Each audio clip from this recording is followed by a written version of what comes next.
Belilah perusahaan yang memperkaya seluruh pemegang sahamnya dengan adil. Janganlah membeli perusahaan yang hanya memperkaya pejabat atau pemilik perusahaannya yang merangkap sebagai komisaris dan direksi. Oke, ketemu lagi dengan Edwin di channel analisis laporan keuangan ya. Untuk sesi kali ini saya mau bahas saham request ya, Panin Finansial, PNLF nih. Kita lihat ya nih kinerjanya menarik atau enggak ya berdasarkan laporan keuangan 2025 Q3-nya. Dan teman-teman ya kalau ada saham request kita langsung tulis di kolom komentar ya supaya nanti saya catat, saya jadwalkan gitu ya, nanti kita bahas bareng-bareng. Oke, kita jadi disclaimer dulu. Jadi video ini disusun oleh saya, Edwin, dengan tujuan sharing analisis dari sudut pandang pribadi saya. Jadi si materi ini sifatnya hanya edukasi dan informasi umum ya, bukan rekomendasi investasi. Dan bukan dimaksudkan sebagai ajakan beli, jual, atau hold saham yang dibahas ya. Jadi setiap keputusan investasi sepenuhnya jadi tanggung jawab masing-masing teman-teman. Jadi do your own research, silahkan analisis lebih lanjut ya, analisis sendiri gitu ya. Kalau memang perusahaan ini menarik, jangan jadikan analisis saya ini sebagai analisis yang utama. Nah, jadi untuk setiap perusahaan yang ada di Bursa Efek, sebelum saya beli, saya pasti menggunakan 3 kriteria utama saya. Ini yang saya lakukan dari 2016 sampai sekarang gitu ya. Syaratnya yang pertama harus bagi dividen. Nah ya, kenapa? Karena perusahaan yang bagi dividen adalah perusahaan yang sudah terbukti untung dari bisnisnya.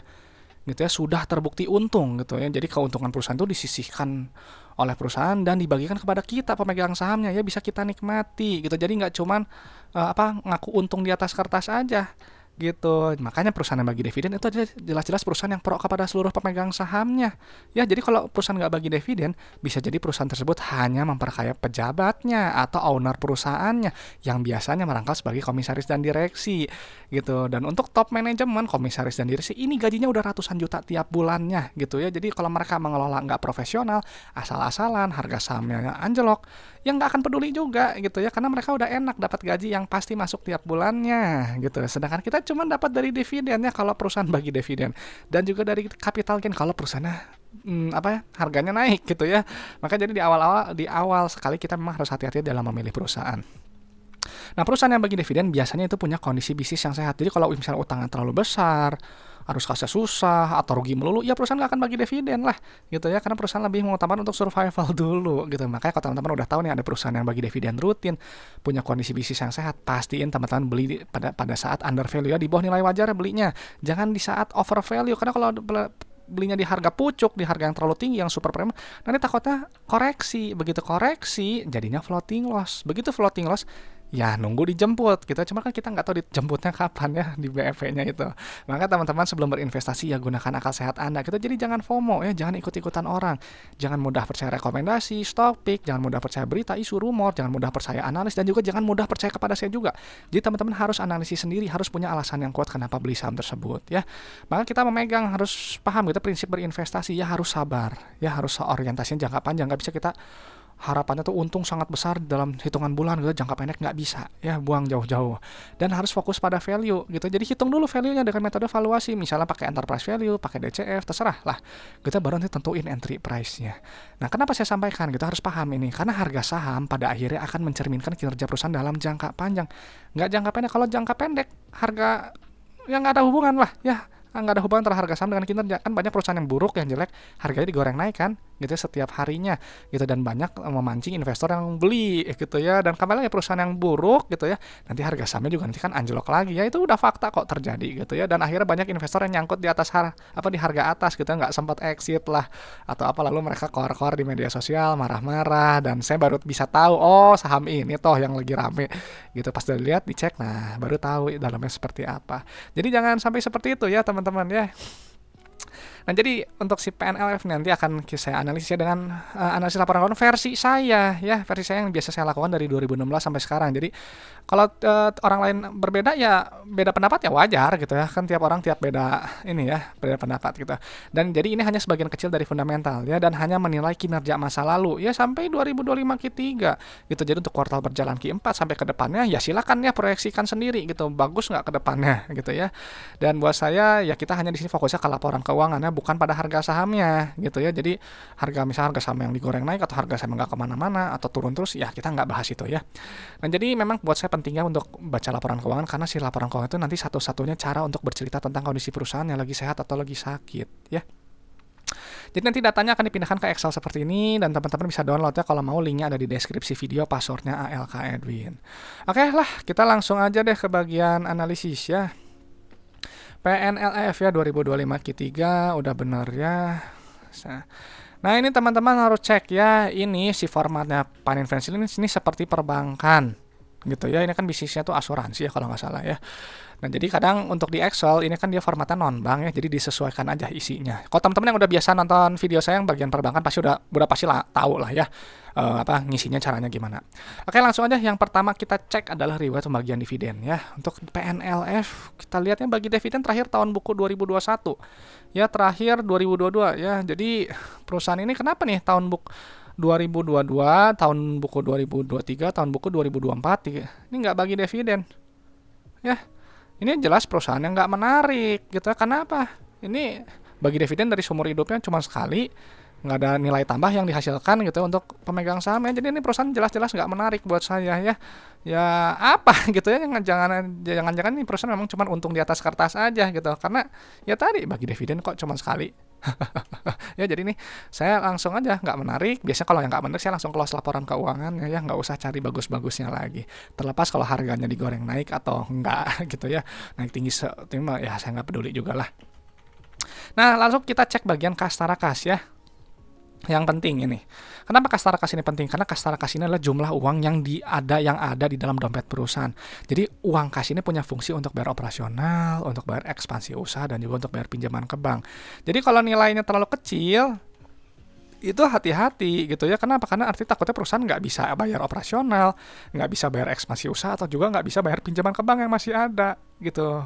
Jadi harus dilihat ya, kalau nilai terlalu besar juga waspada gitu. Buat apa perusahaan menumpuk kas gitu? Kenapa nggak kita nikmati aja pemegang sahamnya ya dengan cara ya tadi bagi dividen gitu ya, bayar ekspansi usaha, bayar pinjaman yang masih ada supaya bunganya ringan, atau buyback saham aja simpel ya, supaya mengurangi jumlah saham beredarnya. Jadi EPS dan dividen per share naik gitu. Jadi kita harus cari yang pro kepada kita, pemegang sahamnya harus diuntungkan. Nah ini kita lihat ya, langsung loncat ke bagian ini ekuitas ya, langsung pilih saldo laba yang ini nilainya. Nah perusahaan ini gitu ya, harus kita lihat saldo labanya. Kenapa? Karena saldo laba ini adalah total akumulasi keuntungan yang telah dihasilkan perusahaan ya, dari semenjak perusahaan ini pertama kali berdiri, pertama kali beroperasional sampai 2025 Q3. Dan ini kita lihat nih ya, si PNLF gitu ya, dari dulu sampai pertama kali beroperasional gitu, pertama kali berdiri sampai sekarang 2025 Q3 telah menghasilkan total profit sebesar 19,9 triliun ya. Ini bagus. Ya, saldo labanya dia tumbuh gitu. Cuman yang jadi pertanyaan, kenapa nggak bagi dividen? Gitu ya, berarti bisa jadi kalau saya nemu yang seperti ini, bisa jadi ya ini cuma untung-untungan aja di atas kertas, nggak ada nilai tambah untuk pemegang sahamnya gitu ya, ngapain gitu ya. Nah tapi memang ya dia positif gitu. Jadi kalau positif ya bisa suatu saat nanti dia bagi dividen ya, cuman nggak tahu kembali lagi ke manajemen perusahaannya gimana gitu ya, mau nggak dia berbagi keuntungan dengan pemegang sahamnya gitu. Nah kalau perusahaan yang buruk, yang jelek, ya biasanya nggak punya saldo laba atau negatif gitu ya, nggak ada nilainya, artinya perusahaan tersebut rugi melulu. Biasanya kalau rugi melulu ya dia termasuk perusahaan yang bermasalah ya. Cuman kalau misalnya kayak gini juga nih, saldo labanya besar ya, tapi nggak ada bagi dividen juga, ya itu ya pengendalinya mungkin pelit kali ya, nggak mau mengkeep aja sendiri itu keuntungannya ya, kita nggak dapat apa-apa. Lalu setelah itu kita langsung cek ke bagian ekuitas ya, pilih langsung subtotal yang ini. Ini kita pindahkan dulu ya, 31145 ya. Nah ini kita pindahkan ya. Oke ya, nah penting buat saya melihat ini ya, ekuitas karena saya pakai PBV ya. Dan ini kita lihat dulu ya, rasio saldo laba terhadap modal awal ini 0,43 ya, artinya perusahaan ini telah menghasilkan total profit sebesar 0,4 kali modalnya gitu ya. Jadi misalnya modalnya 1 miliar, baru untung 430 juta ya, belum balik modal. Karena modalnya ya kalau nilainya 1 ya berarti teman modal 1 miliar, untung 1 miliar gitu ya. Cuman ya kalau masih nilainya di bawah 1 ya berarti masih bertumbuh ya. Untuk PBV ini memang keterlaluan murah ya, 0,25, potensi profitnya 289%, dan nilai bonusnya udah dihargai di bawah saldo labanya ya, 0,4. Cuman balik lagi ya, ini kalau kata saya sih value trap gitu ya, hati-hati terhadap PBV gitu. Jadi PBV murah belum tentu dia bagus ya. Misalnya kan kayak dari sini juga udah ketahuan kan ini dijual murah ya, karena tadi nilai tambah apa yang diberikan untuk perusahaan, untuk kita pemegang sahamnya ya gitu. Kalau yang di bagian manajemen sih enak, udah dapat gaji ya tiap bulan ya pasti masuk. Nah, jadi setelah itu kita langsung cek ke bagian pendapatan ya. Nah, pendapatan itu pilih yang ini. Ya, ini mirip kayak perbankan ya, karena dia ada pendapatan bunga, ada provisi, kredit ya. Nah, ini ada yang neto. Nah, ingat, kalau pendapatan carilah nilai yang masih utuh ya, yang di atas ini. Jadi kita jumlahkan nilai yang ini ya. Jumlahkan dulu. Aduh, teman-teman nih, saya emang nggak, udaranya nggak enak di saya ya, jadi agak serak gitu, kering. Nggak tahu di teman-teman enak nggak udaranya ya, sekarang memang lagi musim sakit. Oke, nah ini kita lihatnya pendapatannya dia cenderung naik ya, bagusnya sebenarnya perusahaan yang bagus ya, revenue-nya harus naik. Karena apa? Karena ya artinya barang atau jasa yang dijual oleh perusahaan ini ya dibutuhkan customer gitu, dan nanti si pendapatan nanti akan dikurangi oleh harga modal barang atau jasanya ya. Kalau yang kayak gini dikurangi oleh beban bunganya langsung, nanti keluar pendapatan bunga neto. Ini mirip kayak perbankan gitu ya lah. Kalau di perbankan tuh apa namanya, pendapatan bunga bersih gitu ya. Nah, ini kita pilih yang ini. Nah, ini kita lihat ya, teman-teman, ini GPM-nya tinggi ya, bagus gitu ya. Laba brutonya harus dilihat karena laba bruto ini adalah mengukur inti efisiensi perusahaannya untuk menempatkan harga jual barang atau jasanya di atas harga modalnya. Jadi kalau misalnya gross profit ini 56% gitu ya, berarti teman-teman menjual barang 100.000, ambil profit kotoran 56%.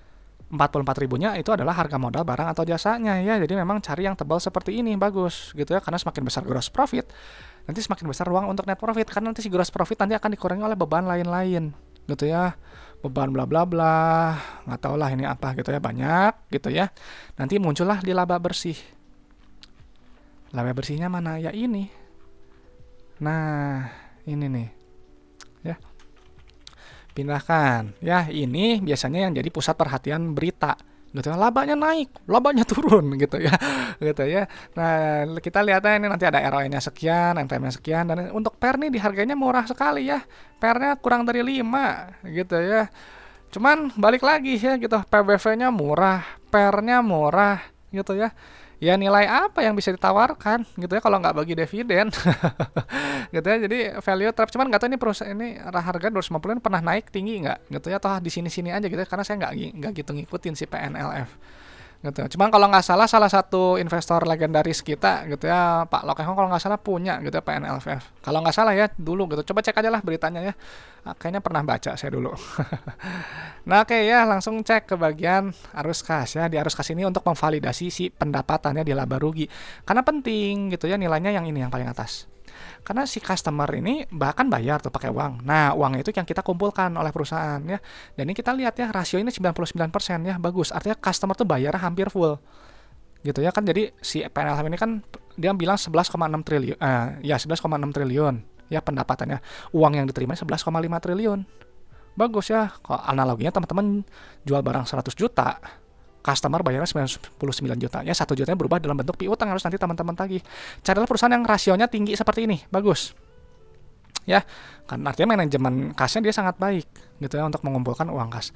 Nanti si penerimaan kas ini nanti akan dikurangi oleh ini apa namanya, aktivitas operasional ya, bayar nih beban bunga, bayar operasional, bayar gaji, bayar apalah ini, nanti keluar net CFO. Nah, ini net CFO-nya jangan pakai yang ini ya, jangan pakai yang ini, pakainya yang ini, yang sebelum perubahan liabilitas aset. Ini mirip kayak perbankan habisnya ya. Jadi harus positif seperti ini ya. Artinya kalau positif, bisnisnya itu menghasilkan uang tunai ya. Jadi nggak cuman habis untuk operasional aja ya. Selalu saya sampaikan, buat apa beli bisnis yang uangnya habis hanya untuk bayar gaji, bayar supplier gitu, nggak cukup uangnya. Buat apa gitu, nggak ada nilai tambah untuk kita gitu, untuk pemilik bisnisnya, untuk pemegang sahamnya.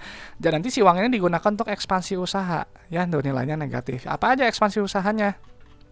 Enggak deng, salah ya, yang ini tadi yang net CFO ya. Gitu ya, kalau dia ekspansi usaha tuh ya, dia nilainya misalnya ini nih, yang ini ya. Terus penempatan deposito ya berekspansi kan. Terus yang pertama sebenarnya ini perolehan aset tetap ya, ini belanja modal. Gitu. Dan ini kita lihat ya, perusahaan ini dia nilainya positif. Kalau positif bisa dibilang perusahaan ini ya, dia menahan ekspansinya, nggak kayak yang sebelumnya. Kalau yang sebelum ini dia ekspansinya bagus, tuh dia nilainya negatif ya, tuh penempatan depositonya lebih besar. Terus ada apa lagi ya, tuh nih pemilihan efek gitu ya. Nah, cuman kalau buat saya perusahaan yang positif gitu ya memang belum tentu buruk gitu ya, cuman bisa jadi value trap. Karena gini, kalau dia nilai positif berarti kan gampangnya tuh perusahaan itu dapat keuntungan dari hasil investasi ya, kayak gitu. Kalau misalnya kita menghilangkan si capex-nya ya, belanja modalnya. Itu jadi kalau misalnya dia punya anak usaha nih ya, dia menghasilkan dividen. Nah ini nih tuh, penerimaan dividen. Dia nilainya plus. Gitu ya. Cuman kadang kalau buat saya kayak yang tadi, kalau nilai plus kadang ini tuh agak susah ya diukurnya gitu, karena kan dia keuntungannya kadang belum terrealisasi ya, kadang tuh ya. Cuman kembali lagi ya, kadang saya kurang begitu suka ya untuk laporan keuangan yang seperti ini ya, perbankan gitu, karena agak lebih rumit untuk menilainya. Cuman ya udah, nggak apa-apa, kita lanjutin aja. Dan setelah itu kita langsung cek ke bagian yang pendanaannya atau aktivitas pinjaman ke bank ya. Jadi kalau misalnya dia nih kayak penerbitan surat berharga ya, kalau penerbitan surat berharga kan berarti apa namanya, suntik modal ya. Terus apa lagi tuh, penerimaan pinjaman ya, mengambil pinjaman. Kalau bayar pelunasi pinjaman, dia nilainya negatif. Nilai pelunasan obligasi nilai negatif ya, carinya nilai yang negatif seperti ini, artinya perusahaan ini berusaha untuk melunasi pinjamannya gitu. Cuman kembali lagi, dia kan nggak bagi dividen gitu ya, jadi ya apa gitu ya, kalau pembagian dividen ya nanti keluarnya di sini ya nilai negatif ya.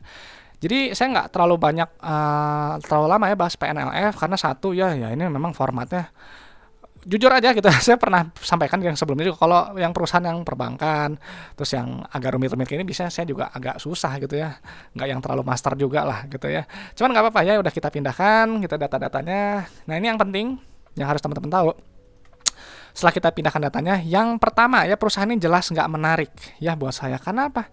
Mana dividennya ya, dia bilang untung sekian. Mungkin tahun sebelumnya untung ya, saldo labanya besar juga untung.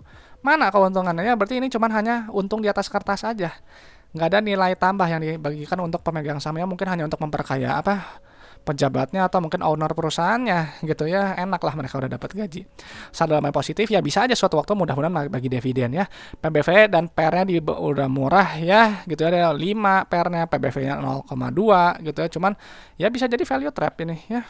Value trap. Lalu untuk net CFO ya dia bagusnya positif, pendanaan ya bagus, dia negatif. Cuman untuk aktivitas investasi ini yang agak tanda tanya ya buat saya ya, karena saya nggak cek lagi lebih dalam ya, karena dari awal udah sebenarnya kurang menarik juga sih sebenarnya. Cuman nggak tahu nih buat teman-teman, menarik nggak sih PNLF ya? Kalau misalnya menarik, boleh teman-teman gitu ya sharingkan pendapatnya di kolom komentar gitu. Kalau nggak menarik juga sampaikan juga ya, supaya kita teman-teman yang lain tahu, dan saya juga bisa belajar dari teman-teman ya. Jadi kalau misalnya ada yang kurang dari analisis saya, silahkan tambahin gitu ya, supaya apa? Biar kita sama-sama belajar ya, saling melengkapi. Oke teman-teman, itu aja mungkin untuk PNLF gitu ya. Dan teman-teman kalau ada request saham, sampaikannya di kolom komentar supaya nanti saya catat, saya jadwalin gitu ya. Dan juga untuk teman-teman yang ada pertanyaan seputar investasi saham, sampaikan juga gitu ya, nanti saya jawab juga kok, tenang aja gitu ya. Dan saya terbuka untuk kerjasama, kolaborasi, dan juga sponsorship. Silakan teman-teman yang mau gitu ya, silakan hubungi saya lah. Kontak saya ada di screen dan juga ada di deskripsi video. Oke teman-teman, itu aja mungkin sharing saya untuk Panin Live gitu ya, Panin Finansial ya. Silakan mungkin nggak begitu kayak menggigit gitu ya, karena memang tadi kadang saya suka di awal kalau udah perusahaannya nggak bagi dividen, nggak kayak gini, udah keburu males gitu ya kadang. Oke teman-teman, itu aja sharing dari saya, semoga bermanfaat, semoga bisa memperkaya pandangan teman-teman dalam menilai suatu perusahaan ya. Saya Edwin dari channel Analisis Laporan Keuangan, sampai jumpa di video-video berikutnya.